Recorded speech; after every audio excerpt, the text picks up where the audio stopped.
దేవుని సన్నిధిని నడిపిస్తే ఎంత బాగుంటుంది. ఈరోజు మనం కలిసి ప్రార్థన చేయబోతున్నాం. కుటుంబాలను విచ్ఛిన్నం చేయాలని, కుటుంబంలో శాంతి సమాధానం లేకుండా చేయాలని, బిడ్డలకు భవిష్యత్తే లేకుండా, భార్య భర్తల మధ్య బంధమే లేకుండా చేయాలని సైతాను శతవిధాల ప్రయత్నం చేస్తున్నాం. ఈ అంచె దినాల్లో మన కల్వరి టెంపుల్ ఉన్న ప్రతి కుటుంబం భద్రంగా ఉండాలని, బంగారం లాంటి కుటుంబంగా దేవుడు ఆ బంధాన్ని కలపాలని, మన కల్వరి టెంపుల్లో ప్రతి ఒక్క కుటుంబం ఆత్మీయంగా ఎదగాలని ప్రార్థన చేద్దామంటారండి. రెండు అందరు లేచి నిలబడండి. ఒకరి చేయి ఒకరు పట్టుకోండి. ఇద్దరిద్దరుగా ఒకరి కొరకు ఒకరు.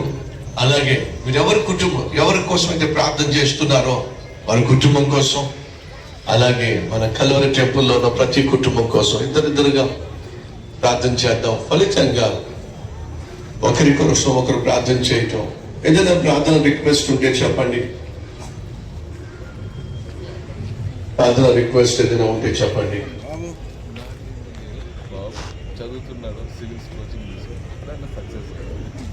మహాపరిశుద్ధుడు అయిన ప్రేమ కలిగిన తండ్రి, విడిపోతున్న విచ్ఛిన్నమైపోతున్న కుటుంబాలను కట్టగలిగిన దేవుడు అని, విడిపోయినా సరే మళ్ళా సమకూర్చగలిగిన నాథుడు అని, నీకు లోబడితే ఆశ్చర్య కార్యాలు చేస్తావని సహోదరుడు డేవిడ్ కుటుంబం ద్వారా, సాక్ష్యం ద్వారా నిరూపించావు నాయన. అయ్యా, ఈ సమయంలో ప్రతి కుటుంబం కోసం ప్రార్థన చేస్తున్నావు అయ్యా. మా కుటుంబాలను దర్శించండి నాయన. మా కుటుంబాల్లో సైతాలు జొడబడకుండా సహాయం చేయ్యా. మా కుటుంబాలను విచ్ఛిన్నం చేయకుండా నాయన, భార్య భర్తల మధ్య అనవసరమైనటువంటి మనస్పర్ధలు, అనవసరమైనటువంటి గొడవలు, తగాదాలు, అశాంతి, అసమాధానం, భార్య భర్తల మధ్య నాయన అనుమానాలు, ఒకరిని ఒకరు అవమానించుకోవడాలు, నిందించుకోవడాలు నాయన లేకుండా చేయ్యా. ఆ కల్వరి టెంపుల్ కుటుంబాలను దర్శించయ్యా. ఈ ప్రార్థనలో ఏకీభవిస్తున్న ప్రతి ఒక్కరిని, వారి కుటుంబాన్ని దర్శించయ్యా. కుటుంబంలో నీ ప్రేమను, నీ సమాధానమును, నీ సంతోషమును సమృద్ధిగా దయచేయండి ప్రభువా. భార్య భర్తల మధ్య సఖ్యతనివ్వండి నాయన, సంతోషాన్ని ఇవ్వండి, క్షమాగుణాన్ని ఇవ్వండి. ఒకరిని ఒకరు ప్రభువా అర్థం చేసుకునేలా ఉన్న సహాయం చేయండి. అలాగే బిడ్డలను దర్శించయ్యా. బిడ్డలకు కావలసినటువంటి చక్కని ఆత్మీయతను ఇవ్వండి అయ్యా. చిరు ప్రాయం మొదలుకొని ప్రభువా, యవ్వన ప్రాయంలో ఉన్న బిడ్డలను కనికరించి వారు యవ్వన ప్రాయంలోనే నీ కాడిమోయులాగున, నీ బిడ్డలుగా జీవించులాగున, నీ సాక్షులుగా బ్రతుకులాగున యవ్వన ప్రాయాన్ని భద్రపరచాల్సిందిగా కోరుతున్నానయ్యా. మా మందిరంలో ఉన్నటువంటి యవ్వనస్తులందరినీ నాయన, వివాహము కావలసిన యవ్వనస్తులను నీ చేతికి అప్పగిస్తూ నీ చిత్తానుసారంగా వారి వివాహము జరుగులాగున మీరే నాయన కలుగు చేసుకోవాల్సిందిగా కోరుతున్నానయ్యా. ఆ తల్లి కుమారుడిని నీ సన్నిధి నడిపించింది కాబట్టి ఈ అద్భుతమైన సాక్ష్యం నాయన, మేము మౌనంగా ఉండడానికి వీల్లేదయ్యా. మాతో పాటు మా కుటుంబాన్ని నాయన నీ సన్నిధికి నడిపించాలి. ఆడైపోతున్న, పతనమైపోతున్న యవనస్తులను, బంధువులను, మిత్రులను ప్రభువా నీ సన్నిధికి నడిపిస్తే వాళ్ళు బాగుపడతారు. కాబట్టి మేము ఒంటరిగా రాక మరొక్కరిని నీ సన్నిధికి నడిపించి వారు బాగుపడులాగున మేము చేయగలిగినటువంటి ప్రయత్నం చేసే కృప మాకు దయచేయండి అయ్యా. వచ్చే వారం ఈరోజు ప్రార్థనలో ఏకీభవిస్తున్న ప్రతి ఒక్కరు నాయన, ఎవరో ఒకరు బాగుపడులాగున, రక్షింపబడులాగున వారిని సన్నిధికి నడిపించే మనస్సు దయచేయండి అయ్యా. ప్రతి సెకండ్కి ఇద్దరు నశించిపోతున్నారు. ప్రతి నిమిషము 180 మంది నరకానికి వెళ్ళిపోతున్నారు నాయన. వారిని రక్షించాల్సిన బాధ్యత మాకు ఇచ్చారు. మేము మౌనంగా ఉండక ఈ లోకంలో ప్రభువా ఆత్మలను సంపాదించడం గొప్ప ధన్యతను భావించి ఆత్మలను సంపాదించే ప్రక్రియలో మేమందరం పాల్పంచుకున్నాము. సహాయం చేయ.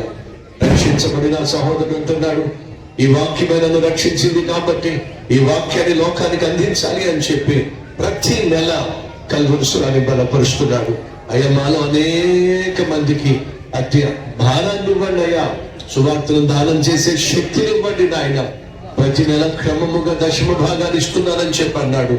ఈరోజు ప్రార్థనలో ఏకీభవించే ప్రతి ఒక్కరూ అత్యధికముగా, ఆర్థికముగా దీవించబడులాగున వీరు కూడా ప్రభువా 10వ భాగము తీసుకొని వచ్చి నీ మందిరంలో నాయన అర్పించి నీ దీవెనలను సమృద్ధిగా పొందుకోవాలన్న సహాయం చేయ.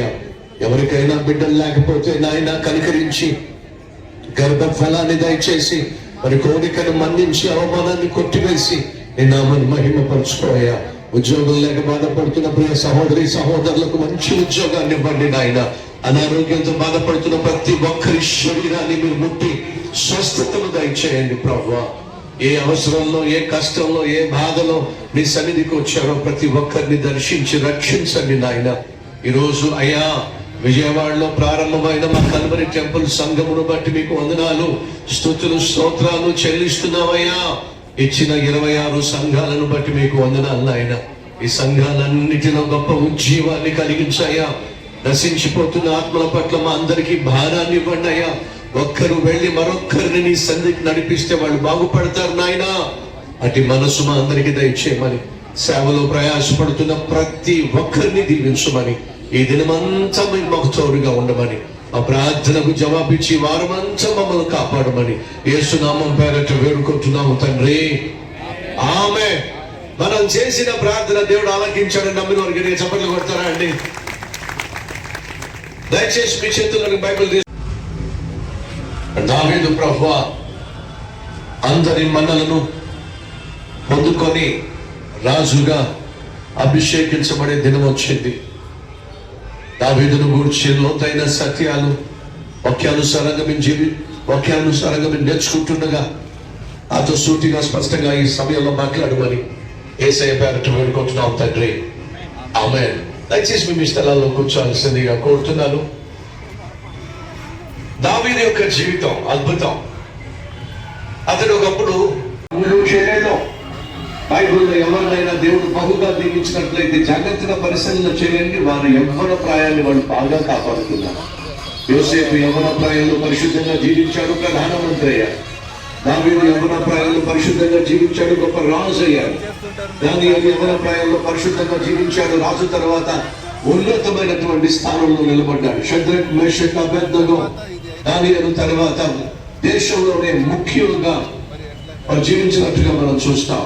యవ్వన ప్రాయంలో పరిశుద్ధంగా జీవించటం, అది నీ జీవితాన్ని ఆశీర్వాదకరమైనటువంటి మాటలు నడిపించుకోవడమే. ఈ విషయాన్ని వాస్తవాన్ని మర్చిపోవద్దని ప్రభు పేరట మనవి చేస్తూ ఉన్నారు. దావీదు యవ్వన ప్రాయాన్ని బహు జాగ్రత్తగా కాపాడుకున్నాడు. యవ్వనస్తుడిగా ఉన్నప్పుడే గొలియాతును తెగ నరికేశాడు, దేశాన్ని కాపాడాడు. ఆ తర్వాత సౌలు దగ్గర వాడు దేశం మీదకి వచ్చేస్తున్నారు. నలుదిక్కు నుండి దేశాన్ని వాడు తమ చేతుల్లో తీసేసుకుంటున్నారు. సౌలు రాజే ఫిలిష్తీయులను ఎదుర్కోలేక ఓడిపోయాడు కదా. సౌలు ఓడిపోయినప్పుడు ఆ తర్వాత ప్రమోషన్ పోగొట్టుకున్నాడు, శతాధిపతిగా డిమోషన్ పొందుకున్నాడు. ఆ తర్వాత ఉద్యోగం కూడా పోగొట్టుకున్నాడు. నిష్కారణంగా అరణ్యంలో తిరగాల్సి వచ్చింది. ఆఖరి మంత్రుల చేత అల్లాడిపోవాల్సి వచ్చింది. సుమారు 10 సంవత్సరాలు దావీదు అరణ్యంలో అన్యాయంగా అదృశ్యమైనటువంటి జీవితం జీవించాల్సి వచ్చింది. కారణం అంటే సౌలుకు ఉన్నటువంటి అసూయ వల్ల. సహోదరులు దేవునికి పట్ల ఉన్నతమైన తలంపులు, ఆలోచనలు ఉండవచ్చు. ఎంతమంది నమ్ముతున్నారు దేవునికి నా పట్ల అనగా మీ పట్ల ఉన్నతమైన ఆలోచనలు, ఉద్దేశాలు ఉన్నాయి అని నమ్మిన వాడు ఒకసారి చేసి చూపిస్తారా? మీ పట్ల దేవునికి ఉన్నతమైన ఉద్దేశాలు ఉన్నాయని నమ్ముతున్నారా? దయచేసి గమనించాలి. దేవుడు కలిగి ఉన్న ఉన్నతమైన ఉద్దేశాలు, ఆలోచనలు, ప్రణాళిక మీ జీవితంలో నెరవేర్చాలి అని దేవుడు ఆశిస్తాడు. కానీ అదే సమయంలో సైతాను శత విధాల ప్రయత్నం చేసి దేవుడి జీవితంలో చేయాలనుకుంటున్న ఆశ్చర్య కార్యాలు చేయకుండా అడ్డుపడే ప్రయత్నం చేస్తారు. ఎవరి ద్వారా అడ్డుపడే ప్రయత్నం చేస్తారంటే తన ప్రజల ద్వారా, తాను వాడుకునే మనుషుల ద్వారా దేవుని యొక్క చిత్తముని జీవితంలో నెరవేరకుండా అడ్డుపడే ప్రయత్నం చేస్తారు. సౌలు దయ్యం పట్టినట్టుగా ప్రవర్తించాడు.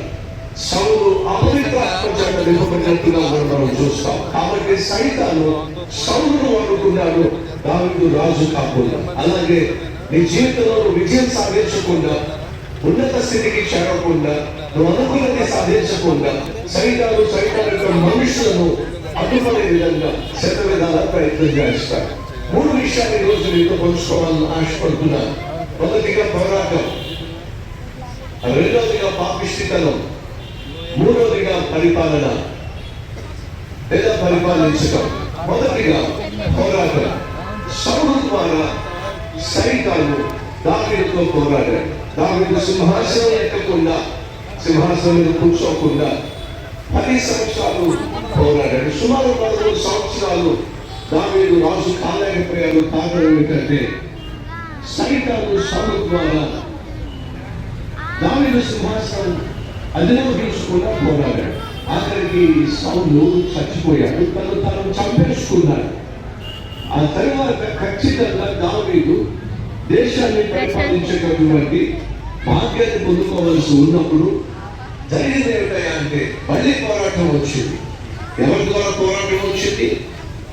అబ్నేరు అనేటటువంటి ఒక స్వార్థపరుడైనటువంటి సైన్యాధిపతి ద్వారా మరొక పోరాటం వచ్చింది.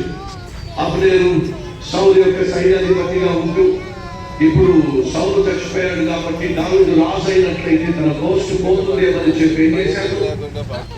ఎందుకు పనికిరాని సౌలు ఆ తర్వాత ప్రమోషన్ పోగొట్టుకున్నాడు, శతాధిపతిగా డిమోషన్ పొందుకున్నాడు. ఆ తర్వాత ఉద్యోగం కూడా పోగొట్టుకున్నాడు. నిష్కారణంగా అరణ్యంలో తిరగాల్సి వచ్చింది. ఆఖరి మంత్రుల చేత అల్లాడిపోవాల్సి వచ్చింది. సుమారు 10 సంవత్సరాలు దావీదు అరణ్యంలో అన్యాయంగా అదృష్టమైనటువంటి జీవితం జీవించాల్సి వచ్చింది. కారణం అంటే సౌలుకు ఉన్నటువంటి అసూయ వల్ల. సహోదరులు దేవునికి పట్ల ఉన్నతమైన తలంపులు, ఆలోచనలు ఉండొచ్చు. ఎంతమంది నమ్ముతున్నారు దేవునికి నా పట్ల అనగా మీ పట్ల ఉన్నతమైన ఆలోచనలు, ఉద్దేశాలు ఉన్నాయి అని నమ్మిన వాడు ఒకసారి చూపిస్తారా? మీ పట్ల దేవునికి ఉన్నతమైన ఉద్దేశాలు ఉన్నాయని నమ్ముతున్నారా? దయచేసి గమనించారు. దేవుడు కలిగి ఉన్న ఉన్నతమైన ఉద్దేశాలు, ఆలోచనలు, ప్రణాళిక మీ జీవితంలో నెరవేర్చాలి అని దేవుడు ఆశిస్తాడు. కానీ అదే సమయంలో సైతాను శత విధాల ప్రయత్నం చేసి దేవుడిని జీవితంలో చేయాలనుకుంటున్న ఆశ్చర్య కార్యాలు చేయకుండా అడ్డుపడే ప్రయత్నం చేస్తారు. ఎవరి ద్వారా అడ్డుపడే ప్రయత్నం చేస్తారంటే తన ప్రజల ద్వారా, తాను వాడుకునే మనుషుల ద్వారా దేవుని యొక్క చిత్తముని జీవితంలో నెరవేరకుండా అడ్డుపడే ప్రయత్నం చేస్తారు. సౌలు దయ్యం పట్టినట్టుగా ప్రవర్తించాడు. సౌలు అపవిత్ర ఆత్మచేత నింపబడినట్టుగా మనం చూస్తాం. కాబట్టి సైతాను సౌలును వాడుకున్నాడు, దావీదు రాజు కాకుండా. అలాగే నీ జీవితంలో విజయం సాధించకుండా, ఉన్నత స్థితికి చేరకుండా, నువ్వు అనుకున్నది సాధించకుండా సైతాను యొక్క మనుషులను అడ్డుపడే విధంగా శత విధాల ప్రయత్నం చేస్తారు. 3 విషయాలు ఈ రోజు నీతో పంచుకోవాలని ఆశపడుతున్నాను. మొదటిగా పోరాటం, రెండవదిగా పాపిష్టితనం, మూడవదిగా పరిపాలన లేదా పరిపాలించడం. మొదటిగా పోరాటం. సౌలు ద్వారా సైతాను దావీదుతో పోరాడాడు. దావీదు సింహాసనం ఎక్కకుండా, సింహాసనం మీద కూర్చోకుండా 10 సంవత్సరాలు పోరాడాడు. సుమారు 13 సంవత్సరాలు దావీదు రాజు కాలేకపోయాడు. కారణం ఏంటంటే సైతాను సౌలు ద్వారా దావీదు సింహాసనం అధిరోహించకుండా పోరాడాడు. ఆఖరికి సౌలు చచ్చిపోయాడు, తను చంపేసుకున్నాడు. ఆ తర్వాత ఖచ్చితంగా దావీదు దేశాన్ని పరిపాలించేటటువంటి భాగ్యాన్ని పొందుకోవాల్సి ఉన్నప్పుడు జరిగింది ఏమిటయా అంటే మళ్ళీ పోరాటం వచ్చింది.